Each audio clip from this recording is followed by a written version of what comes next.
here's your Pinpoint Weather 12 forecast.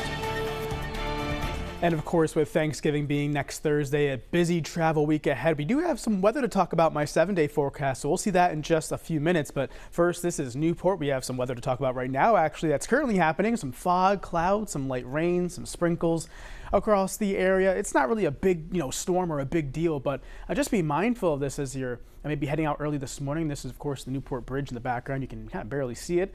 Also here, Lincoln. Some fog out there, some passing light showers as well. So it's a damp and dreary start to our day.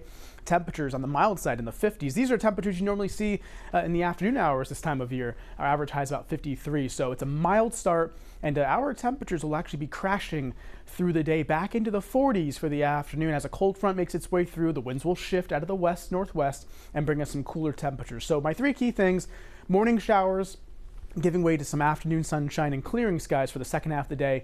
Blustery cooler for Sunday, highs near 50. And of course, that holiday forecast we'll talk about in a second. Here's that radar check. You can see not much happening locally, just a couple passing showers.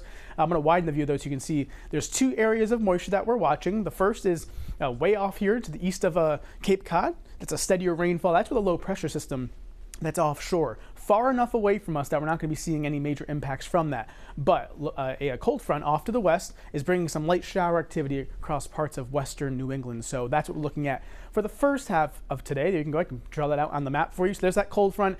Now, once this pushes on through, again, we'll still see this shower chance continue, but it's going to bring in some drier air for the second half of our day, and it'll become windy as well for later on for your Saturdays. Let's time things out. Here's the wide view, 9 a.m.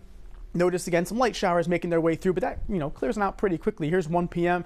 looking at again clearing skies and some sunshine for this afternoon. Temperatures in the 50s, but again they're crashing back into the 40s. So it'll be a gradual decrease in temperatures, but we'll be getting cooler as the day goes on. Here's 8 p.m. this evening, going out for any nighttime plans. 39 in Providence. Again, looking at those temperatures falling to around freezing overnight tonight and early Sunday morning. And here's that wide view once again. You can see clear skies to start Sunday. Sunshine continuing for much of the day, but notice as the afternoon progresses, notice there's some clouds and some rain and snow showers to the north and west of us. Watch what happens with that line as it makes its way through.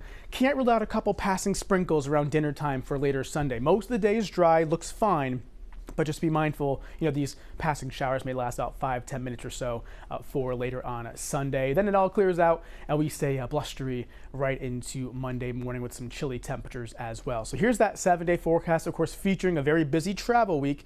Notice again, most of this weekend is dry, temperatures in the 50s both days, but cooler, noticeably cooler for Sunday. And then as we go into Monday, only 42 degrees, so much colder, and looking at dry conditions. And then those couple days leading up to the actual holiday itself, again, busy travel. Looks like we're looking at some rain and some wind as a storm system will make its way through, especially for Wednesday. So as of right now, looks to be a little bit sloppy ahead of the holiday, but we'll, of course, be fine-tuning that forecast over the next few days as we get closer. Of course, get that full 7-day forecast anytime on our website at WPRI.com. So, guys, some good news and some bad news in that 7-day. But fingers crossed it doesn't get too messy, because travel is going to be complicated as it is. Just throw in some messy weather and leave plenty of extra time. You can't change your flights too badly, but it's one of those things that it's like, when it's sloppy on the road, we have to remind you, take your time. Drive slow. Everything speeds up. Yep. All right. Thank you, Stephen. Up next on 12 News this morning. High school football championship.